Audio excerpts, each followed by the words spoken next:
السلام علیکم ترین صاحب، کیا حال ہے سر؟ وعلیکم السلام، بہت بہت شکریہ، بہت نوازش.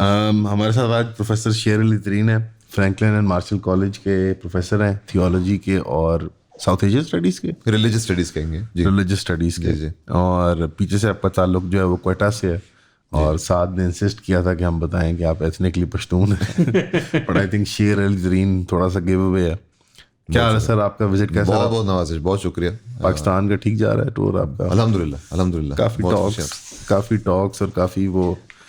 ہاں مختلف فیسٹس. تھنک اور کون سا تھا؟ تھنک فیسٹ پہ تو لاسٹ ٹائم گئے تھے. اس بار نہیں کافی دیگر جگہوں پہ، مقامات پہ تو کافی ایک متنوع یہاں پہ ماحول ہے. یہ بھی آپ سے ریکویسٹ کرنی تھی کہ کیمرہ آن ہو گئے تو اردو ذرا نا بڑی آپ نارمل قسم کی بولیے گا. آپ یہاں پہ وہ کوئی قطعن نہیں ہے کہ آپ نے صرف اردو بولنی ہے، صرف انگریزی بولنی ہے، ہم مکس کر سکتے ہیں، مکس اینڈ میچ کر سکتے ہیں. میں ترجمہ دے دوں گا جب بھی کوئی جب کوئی مشکل آئے گا. مصطلح ٹھیک آڈینس کے لیے، میرے لیے نہیں. ہمیں آ جاتی ہے سمجھ. ٹھیک. تو آپ آئی گئے ہیں تو آئی تھنک جو پوائنٹ آف ڈسکشن بنتا ہے، جو ہمیشہ ایک دا پرینیل کوسچن، یا آپ کیا کہہ لیں، جو ہمیں بالکل جو صحیح ایک مسئلہ پاکستان میں رہتا ہے کہ یہ جو ریاست ہے ہماری، اور یہ آج کل بھی دوبارہ ڈبیٹ میں آ چکا ہوا ہے، اس کا وجود جو ہے وہ کس بنیاد پہ ہے؟ کوئی ایتھنک باؤنڈریز ہیں، کوئی جغرافیائی باؤنڈری ہے، یہ کوئی مسلم ریاست ہے، یا ایک اسٹیٹ ہے for Muslims, is it a Muslim state? یعنی ان دونوں باتوں میں کیا فرق ہے؟ تو آپ as somebody who studied theology, اور خاص طور پہ ساؤتھ ایشیا کے ریجن کو آپ نے اپنا فوکس بنایا، تو یہاں پہ آپ کی کیا رائے بنتی ہے؟ I think it would be inappropriate کہ میں کہوں کہ صحیح نظریہ کیا ہے. صحیح غلط کے زیادہ نہیں، it's what is historically more accurate آپ کے خیال میں؟ ٹھیک. نہیں، پہلے تو بہت بہت شکریہ آپ نے مجھے مدعو کیا ایون کے پوڈ کاسٹ پہ. بہت نوازش آپ کی. میرا خیال ہے اس موضوع کے حوالے سے ایک جو چیز ہمیں ملحوظ خاطر رکھنی چاہیے وہ یہ ہے کہ، اور پاکستان کے سیاق سے ہٹ کے بھی، جو جدید ریاست ہے جو معرض وجود پہ آتی ہے تقریباً 20ویں صدی میلادی میں، اور اس سے پہلے جو استعمار کا دور ہے 18ویں 19ویں صدی، جس میں اس کے کچھ جو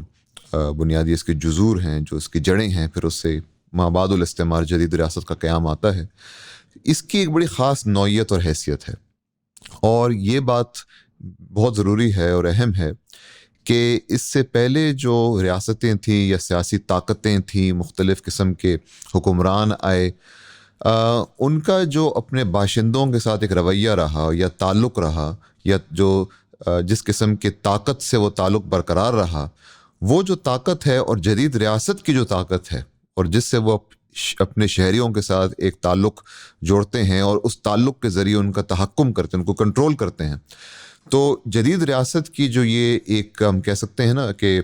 جو اجباری استطاعت ہے، جس کو ہم انگریزی میں کہیں گے کوئرسو کیپیسٹی ہے، وہ میرے خیال میں اس کی کوئی نظیر نہیں ملتی. اور یہ نقطہ پاکستان کے سیاق میں بہت ہی اہم اسی لیے ہے کہ جب ہم ایک اسلامی ریاست کے بارے میں بات کرتے ہیں، یا ایک اسلامی جدید ریاست کے بارے میں بات کرتے ہیں، تو اس میں جو ایک مسئلہ ہے، یا ایک جو جسے ہم کہہ سکتے ہیں ایک مفارقہ ہے، پیراڈاکس ہے، وہ یہ ہے کہ جو اسلامی روایات ہیں، فقہی روایات ہوں، شریعت کے حوالے سے جو تعویلات ہوں مختلف موضوعوں پہ، اس کا ایک خاص سیاسی سیاق تھا، اور وہ سیاسی سیاق ظاہری بات ہے مختلف ادوار میں، مختلف جگہوں میں مختلف تھا، مگر بشکل عام جنرلی ہم یہ کہہ سکتے ہیں کہ وہ ایک اسلامی حاکمیت کا سیاق تھا، خاص طور پہ جس سیاق میں فقہ جیسی جو ایک دائرہ ہے وہ معرض وجود پہ آیا، اور پھر اس میں مختلف قسم کے تطورات ہوئے، ڈیولپمنٹس ہوئے.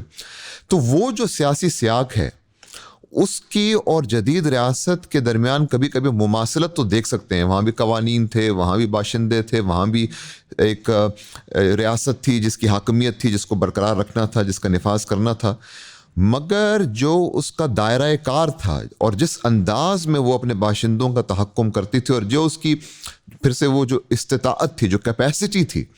وہ اس جدید ریاست سے قدر مختلف ہے. اور یہ نقطہ اور یہ تفریق کرنا جدید ریاست اور اس کے جو مفروضے ہیں، اور اس کا جو طریقہ تحکم ہے، کنٹرول کرنے کا جو میکینزم ہے، اس کی اور ماقبل استعمار کی جو ریاستیں ہیں، ان میں یہ تفریق کرنا اس لیے ضروری ہے کہ میرا خیال ہے جب ہم ایک اسلامی جدید ریاست کے بارے میں بات کرتے ہیں تو اس میں ایک لا ینحل یعنی irresolvable ایک تناقض ہے, کانٹرڈکشن ہے. اور اس کا یہ مطلب نہیں ہے کہ اگر کوئی ریاست ہمارے سے وجود پہ آ گئی تو ہم اس کو توڑ دیں وغیرہ, یہ کوئی بغاوت کی میں وہ نہیں اکسا رہا کسی کو, مگر یہ علمی لحاظ سے میرا خیال ایک بہت ضروری نقطہ ہے, کیونکہ اس نقطے سے ہمیں یہ پتہ چلتا ہے کہ یہ ایک بنیادی تناقض ہے, کانٹرڈکشن ہے, جو میرا خیال ہے پاکستان کی جو ایک فکری جو ایک ڈھانچہ ہے, جو اس کی ایک فکری جو ایک جسے ہم کہیں گے نا ایک بنیاد ہے, اس میں یہ تناقض ہے. اور وہ تناقض پھر مختلف قسم کی جو شکلیں لیتی ہیں. کوئی پھر لوگ کہتے ہیں کہ یہ ایک اسلامی ریاست ہے تو اس لیے یہ تمام جو اسلامی قوانین کا نفاذ ہونا چاہیے. اگلے وہ کہتے ہیں جناح صاحب کی مختلف جو ہے خطابات, ایک مختلف تو نہیں, 2 خطابات کو لے کے 11 اگست والا ٹھیک سیکولر ریاست وغیرہ, مگر جو دونوں طرفین جو ہے میرا خیال ہے اس بات کو ملحوظ خاطر شاید نہیں رکھتے کہ جو بنیادی جو ریاست ہے, جدید ریاست, وہ بذات خود میرا خیال ہے اسلامی روایت میں اس کی کوئی خاص نظیر نہیں ملتی. تو اس معاملے میں جو مفکر ہیں کافی معروف وائل حلاق صاحب, اور ان کی کتاب جو ہے دی امپاسبل اسٹیٹ, جن کو بنیادی ان کا جو ایک جو نقطہ ہے وہ یہی ہے کہ اسلامی جدید ریاست کا جو بنیادی تصور ہے وہ اس تناقض کا شکار ہے, کیونکہ جو ماقبل استعمار کی اسلامی ریاستیں تھیں, اس سے جو قوانین سامنے آئے, جو فقہی ڈھانچہ سامنے آیا, شریعت کی جو تشریحیں سامنے آئیں, اس کا جو سیاسی سیاق تھا وہ قدر مختلف تھا جدید ریاست کے مقابلے میں. تو اس نقطے کو کم از کم ملحوظ خاطر رکھنا اس لیے ضروری ہے کیونکہ کم از کم پھر آپ کی ایک تنقیدی نگاہ ہوگی جدید ریاست کے حوالے سے. اس کا یہ مطلب نہیں ہے کہ آپ بغاوت کریں یا کوئی جو ہے بالکل اس کو اکھاڑ کے پھینک دیں, مگر ایک اگر آپ کی ایک تنقیدی رویہ ہوگا, ایک تنقیدی آپ کا رجحان ہوگا جدید معاصر ریاست کے حوالے سے, تو میرا خیال ہے یہ جو مشکلیں ہیں یہ درپیش ہیں, تو علمی سطح پہ کم از کم جو اس کے حل یا ہوں گے یا اس کو سامنا کرنا جو ہوگا وہ زیادہ ایک علمی جو آپ کی بنیاد ہوگی وہ زیادہ مضبوط ہوگی. تو میرا کہنا یہ ہے کہ جو ایک تناقض سامنے آتا ہے, اور ایک میں خود ہی کہہ رہا ہوں کہ لا ينحل تناقض ہے, اس کی کوئی جدید ریاست سے ہٹ کے ہم نہیں تصور کر سکتے دنیا ابھی, ایک خواب ہوگا, مگر میں اس خواب میں جینا پسند کروں گا جو شاید اس کی جو شرمندہ تعبیر نہ ہو سکے جدید ریاست سے ہٹ کے کوئی اور سیاسی نظام اس وقت میرا خیال ہے ہم نہیں اس کا تصور کر سکتے, بجائے یہ کہ وہ ایک ڈراؤنا خواب جو جدید ریاست خود ہے اور اس کی جو طاقت ہے, جو اس کی تشدد جو کرتی ہے اپنے باشندوں پہ, خواہ وہ امریکہ ہو, خواہ وہ اسرائیل ہو, خواہ وہ پاکستان ہو. تو یہ میرے بنیادی میرا خیال ہے ایک گزارش ہوگی کہ جدید ریاست کو زیادہ تنقیدی نگاہ سے دیکھنے کی ضرورت ہے, اس سے پہلے کہ ہم اس بحث میں الجھیں کہ یہ اسلامی ہے یا سیکولر ہے وغیرہ. تھوڑا سا پیچھے ہٹ کے یہ سوچیں کہ یہ جو ہمارے وجود پہ ایک چیز آئی ہے جدید ریاست, یہ کوئی ایسی چیز نہیں ہے جس کا ہونا بالکل طے شدہ تھا. یہ تاریخی عوارض ہیں, ہسٹوریکل کنٹینجنسیز ہیں جس کی وجہ سے معرض وجود پہ آئی ہے, اس کا ہم نے سامنا کرنا ہے,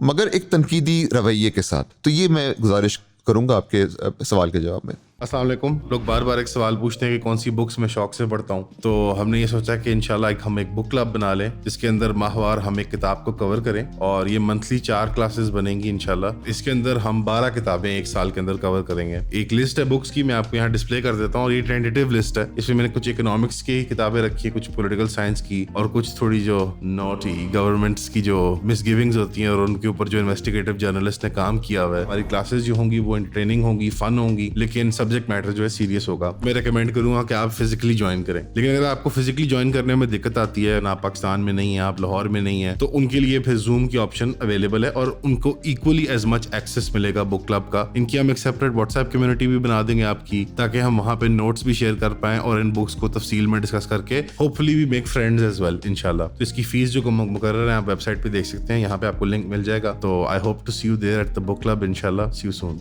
رائٹ, اگر آپ آئیڈینٹیفائی کرنا چاہیں جو ڈفرینسز ہیں ایک ماڈرن اسٹیٹ کی جو ریاست جس کی ہم بات کر رہے ہیں, بٹوین وٹ واز, یعنی ماقبل استعمار, پرائر ٹو کلونیلزم جو تھا, بالکل جس شکل میں پولیٹیکل اینٹیز ہوتی تھیں, میں پولیٹیکل اینٹیز کہتا ہوں, صحیح, کہیں وہ بادشاہت کی شکل میں, کہیں کوئی کسی اور قسم کی ریاست ہے, صحیح. بٹ جو آج کی جدید ریاست ہے اس کے اندر جو موٹے موٹے ڈفرینسز ہیں, جی جی, اور کبھی کبھی تو لگتا ہے کہ وہ ڈفرینسز آربیٹری ہیں, کیونکہ یہ بھی ایک تنقید آتی ہے کہ آپ کی تنقید تو ہے اس ریاست کے وجود پہ, بٹ وہ ڈفرینسز آربیٹری ہیں when it comes to applying the law. مثال کے طور پہ کیا یہ بات درست ہوگی کہنا؟ نہیں, اگر درست نہیں ہے تو کیا اتنے میجر ڈفرینسز ہیں اور ان کا ریزولوشن پھر کیسے ہوگا جو ہمارا ٹریڈیشن ہے اس کے ساتھ. اس طرح آپ نے ذکر کیا کہ فقہ کا ٹریڈیشن ہے ہمارا. نہیں, ایک تو جو میں نے فرق بتایا جو میرا خیال ہے وہ ایک بہت ہی ضروری فرق ہے, جو اس کی جو ایک تمکن ہے, جو کیپیسٹی ہے, جو استطاعت ہے اپنے باشندوں کے اوپر تحکم کرنے کی, وہ بہت فرق ہے.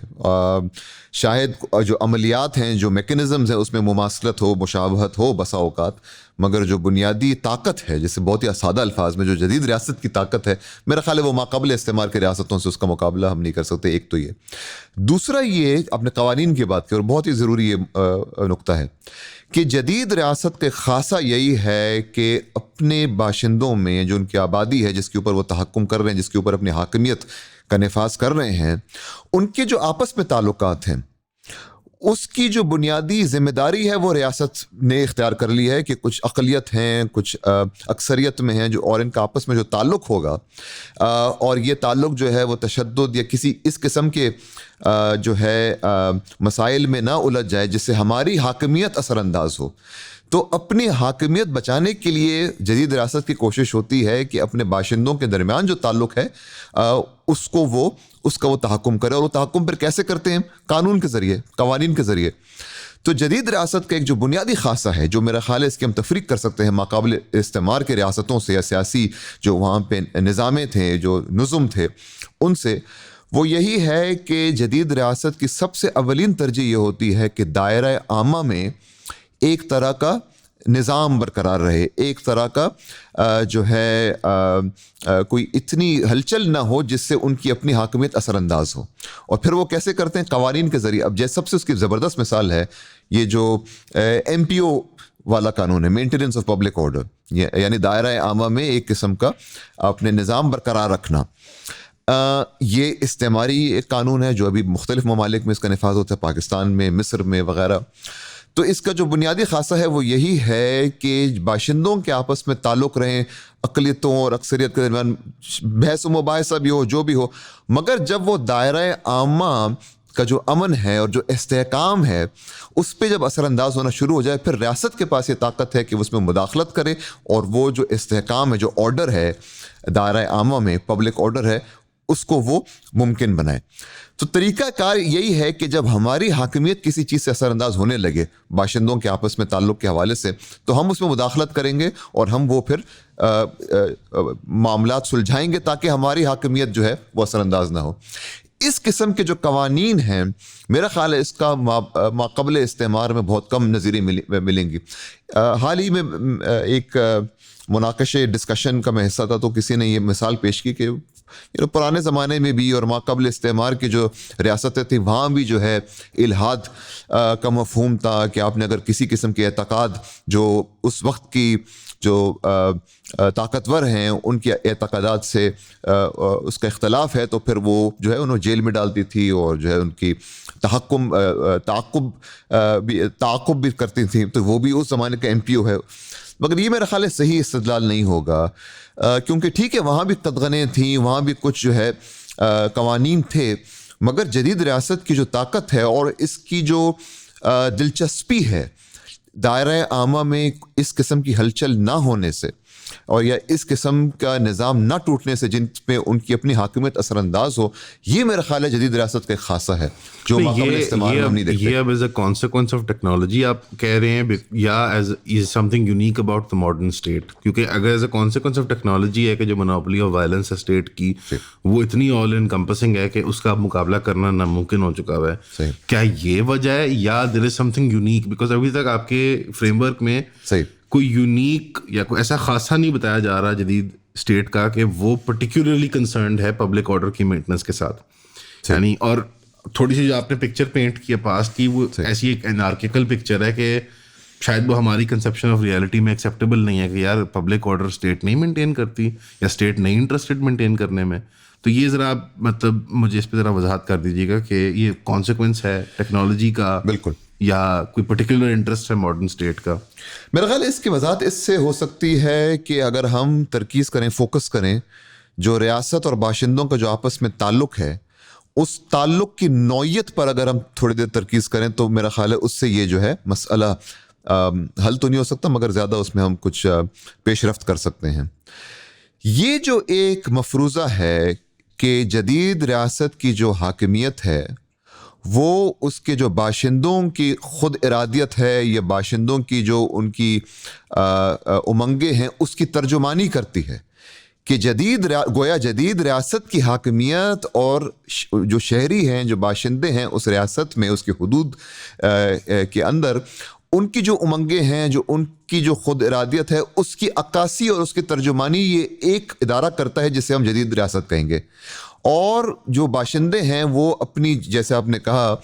کہ تشدد کرنے کی جو ایک اختیار ہے جو منوپلی ہے وہ صرف اس ریاست کے پاس ہوگی. اور کیونکہ وہ ہمارے امنگیں ہماری خود ارادیت اور جو ہماری جو خواہشات ہیں اس کی ترجمانی وہ جدید ریاست کرتی ہے تو ہم اپنی جو یہ اختیار ہے تشدد کے اوپر یا دوسرے جو ہمارے اختیارات ہیں اس کو ہم سبکدوش کریں گے اور یہ جو ریاست ہے اس پہ تمام طاقتیں جو ہیں وہ مرکوز ہو جائیں گی. یہ جو اس رشتے کی نوعیت ہے وہ میرا خیال ہے جدیدیت اور جدید ریاست سے منسلک ہے. ما قبل استعمار میں بھی ظاہری بات ہے نظام تو تھے وہاں بھی جو ہے لڑائی جھگڑے جب ہوتے تھے شاید وہاں پہ ایسے نظام ضرور تھے اس میں جو ہے تحکم کے مختلف عملیات بھی تھیں آپریشنز بھی تھے مگر جدید ریاست کا جو تصور ہے کہ وہ اپنے باشندوں کی ترجمانی و عکاسی کرتی ہے اور یہ ایک ان کا جو ہے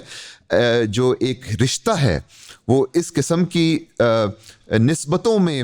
ڈھالا گیا ہے جس میں ایک دوسرے کی مناسبت جو ہے شہریت اور جدید ریاست کی طاقت کے درمیان یہ جو ایک مفروضہ ہے یہ میرا خیال ایک خاصہ ہے. یہ اس کی مجھے نظیر نہیں ملتی ما قبل استعمار میں. اور اسی سے جڑا ہوا ہے آپ نے جو ٹیکنالوجی کی بات کہی کہ کیونکہ یہ مفروضہ ہے جدید ریاست پھر ان تمام طاقتوں کا استعمال بھی کرتی ہے ٹیکنالوجی کے ساتھ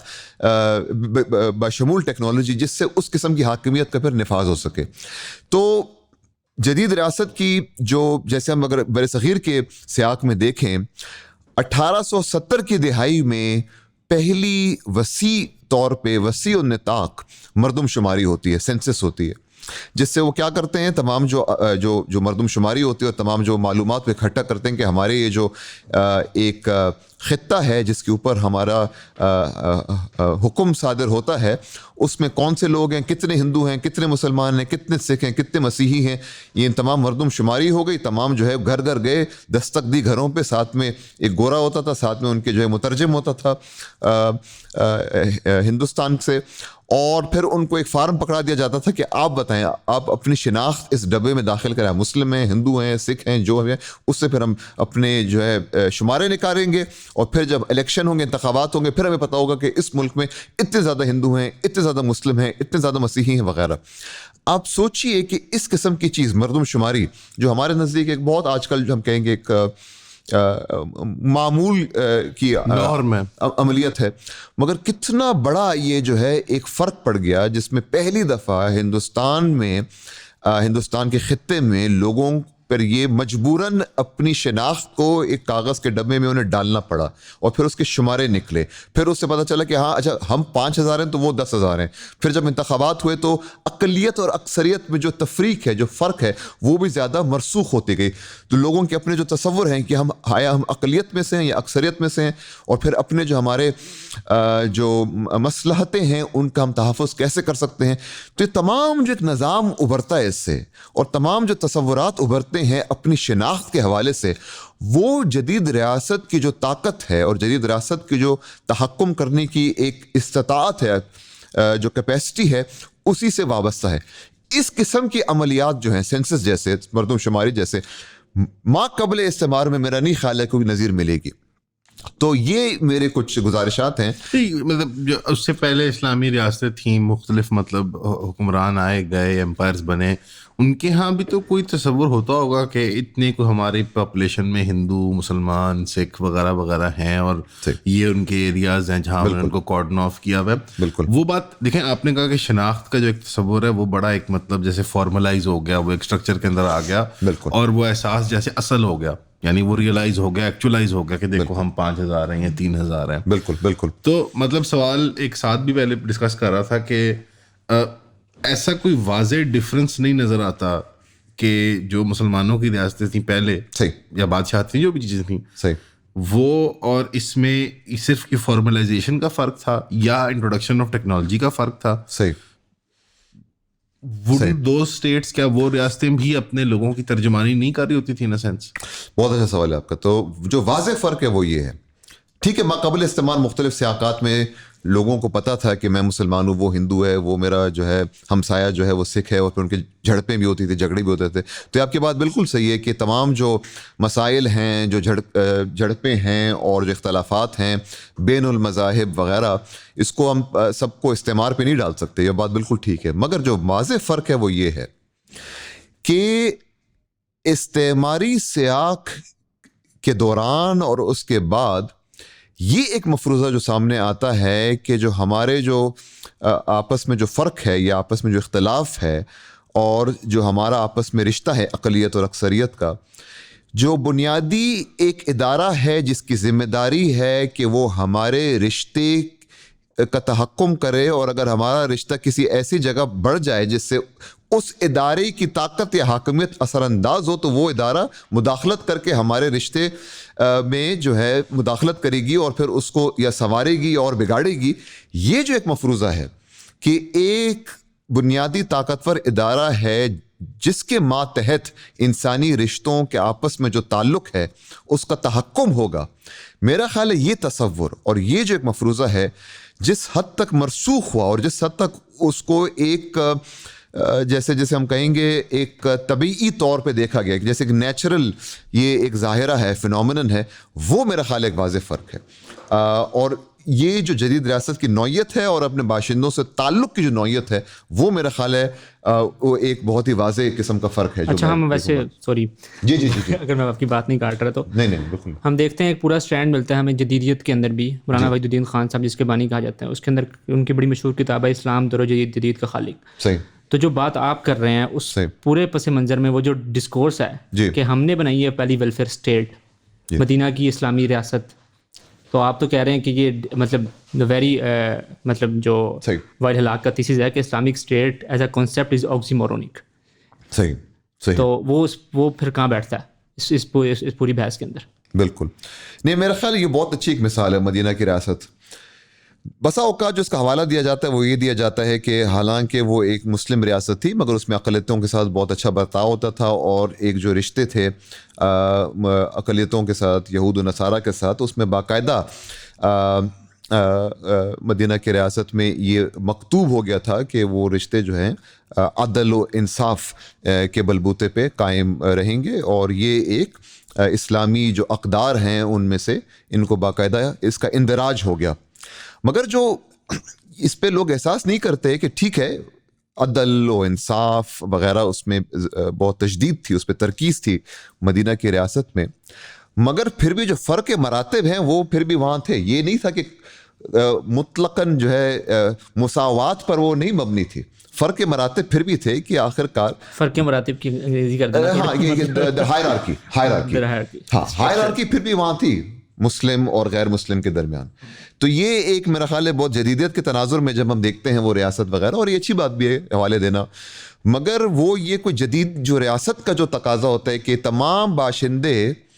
آپس میں مساوات کا رشتہ ہے. ابھی وہ بات الگ ہے کہ مساوات کبھی ہوتے نہیں ہیں, وہ ایک الگ بات ہے, مگر یہ جو ایک مثالی جو بیانیہ ہے جدید ریاست کا کہ یہ تمام باشندے آپس میں ان کی مساوات ہیں, اور ان کی مساوات کو یقینی بنائے گی جدید ریاست. اور اگر وہ مساوات کبھی بھی جو ہے ہمیں لگے گا کہ اس میں کوئی خلل آ رہا ہے یا اس میں کوئی مسئلہ درپیش ہے, تو ہم اپنی مداخلت سے وہ مساوات قائم کریں گے, جس سے مگر جو بات کو میں کسی اور طرف نہیں لے جانا چاہتا, مگر وہی بیانیے کے ذریعے جدید ریاست اپنا تحکم اور اپنا جو حاکمیت ہے اس کا نفاذ کرتی ہے, اور وہ کبھی بھی مساوات ہوتے نہیں ہیں, وہ مراتب جو ہے وہ ہمیشہ رہتے بھی ہیں جدید ریاست میں بھی. مگر آپ نے جو بات کہی تو یہ ایک بہت واضح فرق ہے. تو میرا خیال ہے کبھی کبھی ہوتا یہ ہے کہ ہم ایک دباؤ محسوس کرتے ہیں کہ جو یہ جدیدیت کے جو اپنے خود ساختہ افسانے ہیں اور بیانیے ہیں کہ جو ہے پہلے جو دنیا تھی اس میں بہت خرابیاں تھیں, فرق مراتب تھے, ہائرارکی تھی, اور جدید تھی, وائلنس تھا, ریلیجیس وائلنس تھا, بالکل دینی جو ہے یہ تشدد و عنف تھا, اور جدیدیت سے جو ہے مساوات ہوئیں, اور اقلیت اور اکثریت کے درمیان جو ہے جو الف و معانست کا جو ہے رشتہ قائم ہوا, اور اسی لیے جدید جو ریاست ہے اس کی قدوسیت, سیکریلٹی کو وہ جو پھر اس کا حوالہ دیتے ہیں. تو میرا خیال ہے یہ دباؤ جب ہم محسوس کرتے ہیں تو ہم اپنی روایت کے ساتھ ہی ایک حد تک کھلواڑ کرتے ہیں. بیسیکلی آپ کا جو پورا مطلب جو پورا آرگیومنٹ ہے آپ کا بھی ہوتا ہے, اسد صاحب کا بھی, وہ یہی ہے کہ جو ہمارے یہاں اصل میں جو مین اسٹریم پہ ہوتی ہے ڈسکشنز, ایک طرف لوگ ہوتے ہیں جو کہتے ہیں پاکستان کو اسلامی ریاست بننا ہے, دوسری طرف وہ جو ہوتے ہیں جو کہتے ہیں سیکولر ریاست, ایز اف جو جب کوئی جو کیٹیگری ہے of secular, it is being presented as a neutral category. بالکل. تو I want you to kind of اس کے اوپر ذرا روشنی ڈالیں کہ یہ سیکولرزم جو ہے یہ ایز اے نیوٹرل کیٹیگری ہے کوئی, کیا اس کی کوئی پریزمپشنز پری سپوزیشن وغیرہ نہیں ہے about power, about how it treats its subjects and all. ساتھ میں آپ نے بہت بڑا سوال اٹھایا. ایک اختصار کے ساتھ آپ کے ناظرین کے لیے یہ بہت ضروری ہوگا کہ تھوڑا سا ہم پیچھے ہٹ کے تھوڑا یہ جو دو الفاظ ہیں اس پر تھوڑی دیر اس پہ سوچیں, کچھ لمحات کے لیے تھوڑی سوچ وچار کریں. ایک طرف دین یا انگریزی کا لفظ ریلیجن, اور پھر سیکولر یا سیکولرزم وغیرہ. سیکولر رکھ لیتے ہیں وہ تجریدی مفہوم, ایبسٹریکٹ کانسیپٹ جو ہے جس سے پھر جو نظام ہے سیکولرزم کا وہ جنم لیتا ہے, جو ایک سوچ ہے جسے ہم سیکولر کہتے ہیں. دیکھیں دونوں طرف جو یہ دعویٰ کرتے ہیں کہ پاکستان اسلامی ریاست ہے, سیکولر ریاست ہے, دونوں طرف ایک جو مفروضہ مشترک ہے ان دونوں طرفین میں وہ یہ ہے کہ جو سیکولرزم ہے, جو سیکولر ہے, وہ ریلیجن یا دین کا متضاد ہے. کہ گویا جب سیکولرزم بڑھتی ہے تو ریلیجن یا دین کم ہوتا ہے, جب سیکولرزم کم ہوتی ہے تو ریلیجن بڑھتا ہے. تو ایک آپس میں ان کا ایک متضاد رشتہ ہے. اور اسی لیے اگر آپ نے بین القوسین inverted commas quote and quote جیسے کہیں گے امریکہ میں, اگر دینی تشدد کو آپ نے کم کرنا ہے تو سیکولرزم کو بڑھانا پڑے گا. یہ پرانی ہماری سیاست چلی آ رہی ہے جو پچھلے 2 دہائیوں میں خاص طور پہ ہم دیکھتے ہیں, اور آج بھی جب ہم بات کریں بالکل اس پہ ہم بعد میں آتے ہیں. اور مگر پھر جو وہ حضرات ہیں جو کہتے ہیں نہیں یہ اسلامی ریاست ہے, وہ بھی یہ غلطی کر بیٹھتے ہیں کہ وہ سیکولرزم کو جو اپنا بیانیہ ہے کہ سیکولرزم ریلیجن یا دین کا متضاد ہے اس کو وہ اس کی تسلیم کر بیٹھتے ہیں. سیکولرزم کو ہمیں ایسے ایک ظاہر فینومینن کے طور پہ دیکھنے کی ضرورت ہے جو ریلیجن کا متضاد نہیں ہے, جو دراصل ایک ایسی ایک طاقت ہے. ہم کہہ سکتے ہیں ایک جسے ہم انگریزی میں کہتے ہیں جو انیفیبل, وہ چیز جس کو آپ جو ہے غیر ملموس جسے ہم کہیں گے, جس کو آپ ہاتھ نہیں لگا سکتے کہ یہ سیکولر یہاں پہ بالکل انٹینجیبل جیسے کہیں گے, بالکل ایک غیر ملموس انٹینجیبل قسم کی طاقت ہے جو اس بات کا تعین کرتی ہے کہ جو یہ ریلیجن ہے اس کے حدود اور اس کی تعریف کیسی ہونی چاہیے, یہ ریلیجن ہے کیا. اور وہ ریلیجن کی ایسی تعریف کرتی ہے, اور تعریف یہ وہ والا حمد ثنا والا تعریف, ڈیفینیشن والی تعریف, جس سے سیکولرزم کی جو طاقت ہے اور جو اس کی ایک جیسے ہم کہیں گے نا جو اس کی ایک جو اس کی حجیت ہے, اتھارٹی ہے, وہ معرض وجود پہ آئے. یہ دکھا کہ ریلیجن تو یہ ایک ایسا ظاہرہ ہے, فینومینن ہے جس کا تعلق ہے ذاتی اعتقادات سے, جس کا تعلق ہے رسوم سے, جس کا تعلق ہے عبادات سے, جس کا تعلق ہے مسجد سے, مندر سے, کنیسہ سے. تو یہ ایک پورا ظاہرہ ہے آپ کے اپنے داخلی اعتقادات سے اس کا تعلق ہے, یہ ہے ریلیجن. اور پھر سیکولر وہ ظاہرہ ہے جس کا تعلق ہے سیاست سے, عقل سے, قوانین سے, اور دائرہ عامہ میں کیسے کہ بہبود سے اس کا تعلق ہے.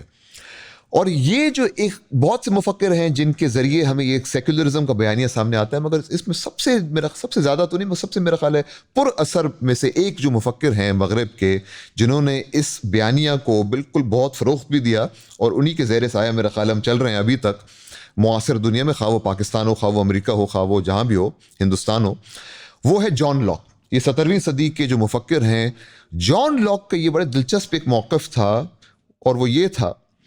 کہ جو دین ہے جو خالص دین ہے, جو ٹھیٹ دین ہے, جیسے انہوں نے کہا آتھینٹک ریلیجن, وہ انسان کے داخل میں ہے. ایک داخلی روحانیت جو میرا جو ہے کسی روحانی طاقت, اس کا خدا کہہ لیں جو کہہ لیں, وہ مگر میرے اپنے جو اعتقادات ہیں وہ میرے داخل کے ہیں, اور وہ جو داخلی میرے اعتقادات ہیں اس کو کوئی مجروح نہیں کر سکتا, اور کسی نے اگر مجروح کیا اس پہ جو ہے سزا ہونی چاہیے. داخلی اعتقادات جو ہے اس کو مجروح کوئی نہیں کر سکتا. ہاں میرے جو خارجی جو اعمال ہیں, ایکسٹرنل پریکٹسز ہیں جو میں کرتا ہوں اپنے جسم کے ساتھ وغیرہ, اس پہ ریاست جو ہے قوانین کا نفاذ کر سکتی ہے, اور وہ جو ہے اس کا تحکم جو ہے جدید ریاست کر سکتی ہے. مگر جو داخلی میرے اعتقادات ہیں, انر لائف, جو انر جو ہے ایک داخلی جو میرا تقوی ہے, انر پائٹی ہے, وہ ہے خالص ریلیجن, وہ ہے ٹھیٹ دین. بالکل. یہ جو اس نے مفروضہ پیش کیا ہے اس سے یہ تاثر سامنے آیا ہے کہ جو اچھا دین ہے, جو خالص دین ہے, وہ تو داخلی اعتقادات سے اس کا تعلق ہے. اس کے جو خارجی معاملات ہیں, سیاست ہو گیا, قانون ہو گیا, دائرہ عامہ میں گفتار ہو گئی, اس سے کوئی تعلق نہیں ہے. اسی لیے جو ریلیجن ہے اس سے ہمیں ایک مخصوص دائرے تک منحصر رکھنا چاہیے, لمٹ رکھنا چاہیے. ایک مخصوص دائرے تک اس کی حدود ہمیں کا تعین کرنا چاہیے, اور جو دوسرا دائرہ ہے سیاست کا, قانون کا, دائرہ عامہ کا, اس سے اس کو ہمیشہ ہٹا کے رکھنا چاہیے. کیونکہ اگر یہ جو دائرہ ہے مخصوص ریلیجن کا, یہ سیاست کے دائرے میں اگر داخل ہو گیا تو یہ مسائل قائم کرے گا, اور اس کے مسائل آخرکار تشدد اور عنف میں ہی بدلیں گے. تو سیکولرزم کی جو ایک کلیدی اعتقادات میں سے یہ ہے, یہ بہت ضروری ہے دیکھنا کہ سیکولرزم جو ہے وہ بھی ایک انتہائی الہیاتی ظاہرہ ہے, اس کی بھی اپنی تھیولوجی ہے, میٹافزکس. بالکل, اس کی اپنی تھیولوجی ہے, اس کی اپنی الہیات ہیں, اور بسا اوقات جو ہے دینی الہیات سے کئی قدر زیادہ ایک جو ہے قاطع انداز میں وہ پیش کیا جاتا ہے. جو اگر کوئی مجھ سے پوچھے کہ بنیادی طور پہ سیکولر طاقت اور سیکولرزم کا جو ایک ظاہرہ ہے اس کا بنیادی جو اعتقاد ہے وہ کیا ہے, جیسے ہم کہیں گے ایمان کا جو ایک جز لا یتجزا, یعنی انسیپریبل ایک جو اس کا ایمان کا حصہ ہے وہ کیا ہے, بالکل وہ ہے کہ اگر یہ دین جو ہے, ریلیجن جو ہے, اس کا صحیح طور پہ ہم نے تحکم نہ کیا اور اس کو اپنے دائرے میں ہم نے محدود نہ رکھا, تو یہ اس میں سے جب نکلے گا تو آخرکار یہ تشدد میں ہی بدلے گا. اسی لیے گویا دین کو جو ہے داخلی اعتقادات تک ہی منحصر رکھنا چاہیے, اور جب وہ یہ ایسی حرکتیں کرے کہ اپنے دائرے سے باہر نکلنے کی کوشش کرے تو پھر جدید ریاست اس کا تحکم کرے, اور یہ جو حدود ہیں سیاست اور دین کے درمیان اس کو قائم رکھے. اسی مفروضے سے جدید ریاست اپنی حاکمیت کا نہ صرف اظہار کرتی ہے بلکہ نفاذ بھی کرتی ہے اور حفاظت بھی کرتی ہے. اسی لیے خواہ وہ جدید ریاست خود کو اسلامی کہے, خواہ وہ جدید ریاست خود کو سیکولر کہے فرانس میں, امریکہ میں, خواہ وہ جدید ریاست خود کو یہودی کہے اسرائیل میں, یا صہیونی کہے, زائنسٹ کہے, ان تمام ریاستوں میں جو ایک مشترک بات ہے وہ یہ بنیادی مفروضہ ہے, یہ ایک بنیادی جو ہم کہیں گے ایک فکری ڈھانچہ ہے, ایک انٹلیکچوئل جو ایپریٹس ہے کہ جدید ریاست اپنا تحکم اور اپنی حاکمیت ان دائروں میں جو آپس میں جو فاصلہ ہے اس کو برقرار رکھنے سے کرتی ہے, یا وہ تحکم کرتی ہے کہ ریلیجن اور سیکولرزم میں تعلق ہونا کیا چاہیے,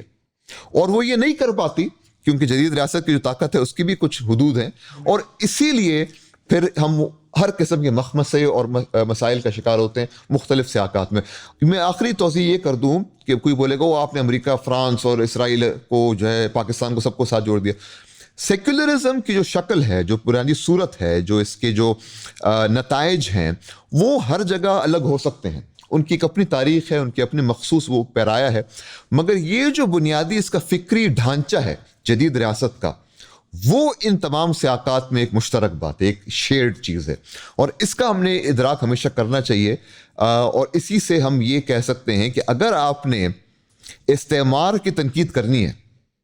اگر آپ نے, آج کل بڑا چرچا ہو رہا ہے سعد بھائی, رحمان اللہ بھائی, یہ جو ڈی کلونیل جو لفظ ہے, رد استعمار, ڈی کلون کرنا ہے, اور بہت سے ہمارے جو ہے بر صغیر میں باہر بھی, مگر ایک میں خالی ایک بات کروں گا, توضیح کر دوں کہ اگر آپ نے استعمار کی تنقید کرنی ہے, کوئی بھی ڈی کلونیل کام کرنا ہے, رد استعمار کرنا ہے, تو کوئی ایسا رد استعمار نہیں ہو سکتا جس میں سیکولرزم کو تنقیدی نگاہ سے دیکھنا اور سیکولرزم کی تنقید شامل نہ ہو. اب اس کا پھر سے یہ مطلب نہیں ہے کہ آپ اکھاڑ کے پھینک دیں یا کوئی جو ہے سیکولرزم کے بغیر کو دنیا آ جائے گی. نہیں, یہ ایک ہمارے یہ ایک بہت ہی طاقتور ایک مفہوم ہے, تصور ہے, کہیں نہیں جا رہا. مگر اگر کم از کم آپ اس کو تنقیدی نگاہ سے دیکھنا شروع کر دیں تو آپ کا اپنا ہی بھلا ہوگا. یہ میں یہ گزارش پیش کروں گا. اب اس میں جب ہم ایون چلے ذکر آئی گیا ڈی کالونائزیشن کا, تو سیکولرزم تک کیوں ہی اپنے آپ کو محدود کرتے ہیں؟ جس طرح ہندوستان کے اندر جو مسلم کالونائزیشن تھی اس سے بھی ڈی کالونائز کرنے کی کوشش کر رہے ہیں, ہندوتوا اس کی ایک فارم ہے. اسرائیل کا بھی کلیم ہے کہ ہم ایک ڈی کلونیل اینٹی ہیں. اب یہ نیا انہوں نے مفروضہ چھوڑا ہے, پہلے تو وہ کلونیل اینٹی ہی تھی, اپنے آپ کو کہتی تھی. بالکل. اب انہوں نے بھی یہ نیا مفروضہ دیکھا ہے اس کے پاپولر سینٹیمنٹس کو دیکھتے ہوئے ایز اے پی آر اسٹنٹ ہی. صحیح کہ دیکھیں جی یہ عربز آئے یہاں پہ اور انہوں نے کالونائز کیا, یہاں مسلم اور رومن انفلوئنس رہا, بلا بلا بلا بلا بلا. صحیح. تو یہ سیکولرزم تک ہی کیوں محدود ہے؟ اس سے پہلے کے جو امپائرس تھے, جو استعماری قوتیں تھیں پہلے, چاہے وہ مسلمانوں کی ہوں, چاہے وہ منگولز ہوں, چاہے وہ ترکمان ہوں, کوئی اور قومیں ہوں دنیا کی, کوئی مذہب ہو, کوئی ادیان ہو, وہ اور ان کے درمیان کیا ایسا فرق ہے کہ انہی تک ہم محدود کریں گے؟ اور یا یہ کلونیلزم اتنا کیوں یونیک ہے کہ انہی تک محدود کریں گے اور انہی کے پروڈیوسڈ آئیڈیاز جیسے کہ سیکولرزم ہے اپنے آپ کو محدود کریں گے؟ میرا خیال ہے اس میں جو پھر سے جو آپ نے پہلے بات کی تھی تفریق ہے کیا, یار بہت زبردست سوال آپ نے کیا کہ بنیادی شبہات جو لوگوں کو اس پہ عارض ہوتے ہیں وہ یہی ہیں کہ پھر پہلے کیوں نہیں وغیرہ. تو میرا خیال ہے اس پہ تفریق ہمیں کرنی پڑے گی استعماری طاقت جو کلونیل پاور ہے, اور جسے ہم کہہ سکتے ہیں ملکوتی طاقت, امپیریل پاور, امپیریل جو ہے جو اس ضمن میں مختلف جو ہم سیاسی طاقتیں دیکھتے ہیں ما قبل استعمار. پھر سے جیسے میں نے پہلے کہا مان اللہ بھائی, مغلیہ دور کو یا صفوی دور کو یا عثمانی دور کو کلونیل کہہ دینا میرا خیال ہے یہ علمی اور ایک بنیادی منطقی زیادتی ہوگی, کیونکہ اس کے جو مفروضے تھے, جو اس کا دائرہ کار تھا, جو اس نے فرق مراتب ہائرارکیز کا استعمال کیا, اور جو اس کی طاقت تھی, اور جو اس کا جو ان سیاسی ڈھانچوں کی دلچسپی تھی اپنے باشندوں کے تعلقات میں اور کیسے وہ اپنی حاکمیت کو جو ہے کا نفاذ کر سکتے ہیں, اس کا اور استعماری جو ریاست ہے اس میں زمین آسمان کا فرق ہے, بہت فرق ہے. زمین آسمان کا شاید صحیح نہ بات ہو, مگر بہت سے میں یہ کہوں گا کہ انقطاعات جو رپچرز ہیں یا ڈسکنٹینیوٹیز ہیں وہ تسلسلات یا کنٹینیوٹی سے کئی قدر بڑھ کے ہیں. تو اس کی ہم تفاصیل میں جا سکتے ہیں, مگر میرا خیال ہے کہ جو یہ استعماری جو ریاست ہے اور جو استعماری جو دور ہے وہ ایک بڑا مخصوص دور ہے. اور جب ہم آپ نہیں کریں, مجھے پتا ہے آپ کیوں سوال پوچھ رہے ہیں, کیونکہ لوگوں کی یہی شبہ ہوتا ہے, تو بڑا اچھا ایک تجویز ہے جو آپ کر رہے ہیں یہ سوال پوچھنا. مگر جب آپ ان چیزوں کو آپس میں مخلوط کرنے کی کوشش کرتے ہیں, مکس کرنے کی کوشش کرتے ہیں, تو میرا خیال ہے علمی اور منطقی طور پہ یا تاریخی اعتبار سے جو ہمارے پاس شواہد اور دلائل ہیں اس سے یہ بات بنتی نہیں ہے. پھر ناظرین اور سامعین کے لیے مزید اگر وضاحت کر دیں کہ کوئی ایسے یونیک کیریکٹرسٹکس کیا تھے استعماری قوتوں کے یا استعماری ریاستوں کے کہ جو فرق کرتی ہیں کہ جو اس سے پہلے اسلامی یا کوئی اور قوموں کی ریاستیں تھیں یا ان کی آپ کہہ لیں ملکوتی طاقتیں تھیں, امپیریل فورسز تھیں, اتنا کیا واضح فرق ہے کہ کتنے کیا یونیک سرکمسٹانسز ہیں ان 17ویں 18ویں 19ویں صدی کی جو استعماری قوتیں ہیں ان کے اندر اور باقی جو امپیریل پاورز تھیں اس سے پہلے؟ دیکھیں ایک تو بہت بڑا فرق یہ اجنبیت کا جو فرق ہے. اب ظاہری بات ہے جو ہندو قوم پرست ہیں وہ بلکہ مسلمان بھی بہت اجنبی تھے وغیرہ, مگر ایک طاقت کا برطانیہ جیسے ایک چھوٹے خطے سے آنا اور تسلط اپنا قائم کرنا, اور پھر جو ہے یہاں پہ جو مختلف متون ہیں ہندو دین میں یا اسلام میں وغیرہ ان کے ترجمے کروانا, پھر ایک پورا مستشرقین کا ٹولہ ساتھ آنا, اور ان کے جو ہے کیا کہتے ہیں ولیم جونز وغیرہ ان کا جو ہے بھگوت گیتا کی طرف جانا, اور جو مانو شرمتی ہے جیسے انگریزی میں کہتے ہیں لاز آف مانو, اس کا ترجمہ کرانا, پھر حنفی جو ہمارے کچھ متون و نصوص الہدایہ اس کا ترجمہ کرانا, پھر اینگلو محمدن لا کا مارز وجود پہ آنا, قیام ہونا, جس میں بنیادی جو فیصلہ تھا اختیار تھا وہ استعماری قوت کے پاس ہی تھا. پھر ساتھ ساتھ جو تمام مبلغین و مبشرین ہیں جو کہ مشنریز ساتھ آئے ہیں, پھر اس سے ہمارے اپنے مفکرین سید احمد خان صاحب دیگروں کا ایک دباؤ محسوس کرنا کہ یار یہ جو مبلغین آئے ہیں یہاں پہ مشنریز, جب یہ معجزوں کی بات کرتے ہیں تو ہم یہ اگر بولیں کہ ہمارے جو معجزے ہیں اس کو ہم پھر کیسے اپنی منطق سے, کیسے اپنی عقل سے اس کو ہم بیان کریں گے. تو نہیں, ہم نے معجزوں کو الگ طرح سے سوچنے کی ضرورت ہے. سید احمد خان صاحب کا موقف تھا. تو یہ پورا ایک ظاہرہ ہے. تو اس میں بہت ایک ضروری بات یہ ہے امان اللہ بھائی کہ یہ صرف ایک ریاست نہیں تھی جو کہ ایک جگہ جو ہے کلکتہ میں یا دلی میں یا جہاں بھی قیام پذیر تھی اور جو ہے مردم شماری کر رہی تھی اور اپنا تحکم جما رہی تھی, مگر اس میں ایک پورا جو اس کی جو دیگر جو اس کی شاخیں ہیں, جو اس کی علمی شاخ ہے, جو اس کے ایک جو مبلغین کے ذریعے جو اس کی طاقت ہے, یہ ان تمام طاقتوں کو اگر ہم یکجا کر دیں تو اور پھر اس کا موازنہ کریں ماقبل استعمار کی ریاستوں سے, تو ٹھیک ہے آپ کو کچھ مماثلت ضرور ملے گی, مشابہت ضرور ملے گی. تب بھی دینی مفکر تھے, وہ صوفیہ آئے, فارسی لے کے آئے, ترجمانی ہوئی, فارسی کا لٹریچر آیا. مگر یہ جو ہے کہ ان سب کے ذریعے ہم بحیثیت ایک ریاست ان باشندوں کو اکثریت اور اقلیت میں تقسیم کریں گے, اور پھر ان کے جو آپس میں رشتے تعلق ہے, روزمرہ کی زندگی ہے, اس کا تحکم کریں گے, اور اس قسم کے قوانین کو سامنے لائیں گے جیسے MPO, اور پھر اس کے ذریعے ہم جو ہے کیونکہ ہم اجنبی ہیں تو اگر کبھی بھی انہوں نے اس بات کی جرت کی کہ ہماری حاکمیت کی طرف اثر انداز ہوں تو ہم ان کو جو ہے سبق بھی سکھائیں گے. 1857 کے بعد جو 1857 میں جو باتیں ہوئیں, جو چیزیں ہوئیں, تو یہ میرا خیال ہے جسے ہم کہتے ہیں نا کہ کوالٹیٹیولی اور کوانٹیٹیولی, کمن و کیفن, ما قبل استعمار کی جو ریاستیں ہیں یا طاقتیں ہیں, ملکوتی مسلم ہوں یا دیگر ہوں, یہ فرق اتنا واضح ہے اور اتنا شدید ہے کہ ان کو مخلوط کرنا میرا خیال ہے. یہ کیا کانسیکوینس آف ٹیکنالوجی نہیں ہے کہ ان کے پاس اتنی ٹوٹلائزنگ پاور نہیں تھی؟ یعنی اگر ان کے پاس, یعنی اگر واٹ ایف کی اگر آرگیومنٹ دیں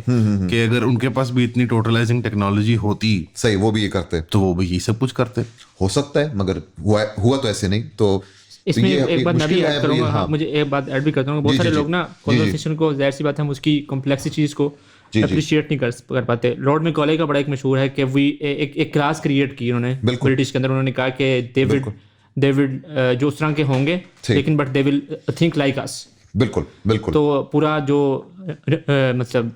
تعلیم کا نظام تھا, معاشرت کا نظام تھا, معیشت کا نظام تھا, وہ جس طرح ری ڈیفائن کیا. بالکل بالکل. آپ کو لگتا ہے وہ بھی ایک خاص جہت تھی اس پورے امپیریل کولونائزیشن کے پروجیکٹ کے اندر؟ بالکل, یہ بہت اچھی مثال ہے, یہ بہت اچھی مثال ہے. آپ کوشش کر لیں کہ صفوی یا عثمانی خلافت میں مقالے کا کوئی متبادل یا مقالے سے جو مشابہت رکھتا ہو, مماثلت رکھتا ہو, مماثل کوئی, بہت مشکل ہوگا. تو یہ جو پورے یہ جو ایک خود اعتمادی ہے کہ ہم ایک فوقیت رکھنے والی معاشرے سے ہیں, تمدن سے ہیں, اور یہ جو پورا ایک معاشرہ ہے جس کے اوپر ہم مسلط ہو گئے ہیں, اس کو ہم نے اس کے جو بنیادی جوہری جو اس کی صفات ہیں اس کو ہم نے تبدیل کر کے ان پہ مزید تحکم قائم کرنا ہے. یہ جو خود اعتمادی ہے اور یہ جو ایک حد تک جو ایک فرعونیت ہے, میرا خیال ہے یہ ایک خاص استعماری طاقت کے ساتھ وابستہ کرتا ہے, اور یہ فرعونیت پھر جدید ریاستوں میں ابھی تک چلی آ رہی ہے. تو ملکوتی طاقت صرف کیا طاقت کی بنیاد پر ہی اپنا تسلط یا اپنا تحکم قائم رکھنا چاہتی تھی؟ وہ پھر کیا اپنے محکوم معاشرے کو اندر سے تبدیل کرنے کی کوشش نہیں کرتی تھی جس طرح استعماری قوتوں نے کیا؟ کوشش ضرور کرتی تھی, مگر اس کی جو صلاحیت تھی, یہ جو استطاعت تھی یہ کرنے کی, میرا خیال ہے اس کا کوئی مقابلہ ہم نہیں کر سکتے. اور ایک جو یہ بنیادی مفروضہ ہے نا کہ یہ کچھ حدود ہیں, کچھ لکیریں ہیں, اور یہ وہ خطہ ہے جس کے اوپر ہم تحکم کرتے ہیں, اور اس میں وہ باشندے ہیں, اتنے جو ہے وہ مسیحی ہیں, اتنے ہندو ہیں, اتنے مسلمان ہیں, اور یہ وہ قوانین ہوں گے جس کے ذریعے ہم ان کے جو رشتے ہیں, تعلق ہے, اس پر اثر انداز ہوں گے. یہ جو ایک پوری ہم کہہ سکتے ہیں نا ایک طرح سے جو ایک جو اس میں جو ایک منفی انداز میں استعمال کر رہا ہوں, جو نفاست ہے, جو سوفسٹیکیشن ہے, یہ ایک تحکمی سوفسٹیکیشن جو ہے, ٹو کنٹرول, بالکل تحکمی جو ایک نفاست ہے. So is this a debate or discussion of effectiveness and efficacy? اور انٹینشن ایز ویل, یا اس کے اندر کوئی مورل انٹینٹ کا بھی تصور ہے کوئی؟ بالکل ہے, بالکل, آپ نے بہت اچھا نقطہ ہے. ہم یہ بھی دیکھتے ہیں نا کہ جب مسلمانوں نے کسی جگہ پہ قبضہ کیا تو عیسائیوں کو دی اجازت کہ آپ کا اپنا جو مطلب جو فیملی لا ہے, پرائیویٹ لا ہے, آپ اس کے مطابق کر لیں, کوئی آپ کے اوپر قدغن نہیں ہے. بالکل بالکل. اور ایک جو بہت بڑا فرق ہے, جو پہلے ہم بات کر رہے تھے سیکولرزم کے حوالے سے, بہت بڑا فرق بنیادی طور پہ یہی ہے کہ خاص طور پہ برطانوی استعمار نے مصر میں یہاں پہ یہ جو سامنے لائے کہ ایک چیز ہوگی آپ کے جو خاندانی قوانین ہوں گے, فیملی لا, آپ کے شادی بیاہ کے حوالے سے ہوں گے, وہ سب تو آپ اپنا خود کریں, ٹھیک ہے, اسلامی قوانین کے تحت, مگر جو یہ دیگر قوانین ہوں گے جرائم کے حوالے سے, کرمنل لا جو ہے یا سیاست جو ہے, وہ اس کا بیڑا ہم اٹھائیں گے کیونکہ یہ دائرہ ہمارا ہے, کیونکہ یہ جو دائرہ ہے اس کا عقل سے تعلق ہے, اس کا جو ہے بالکل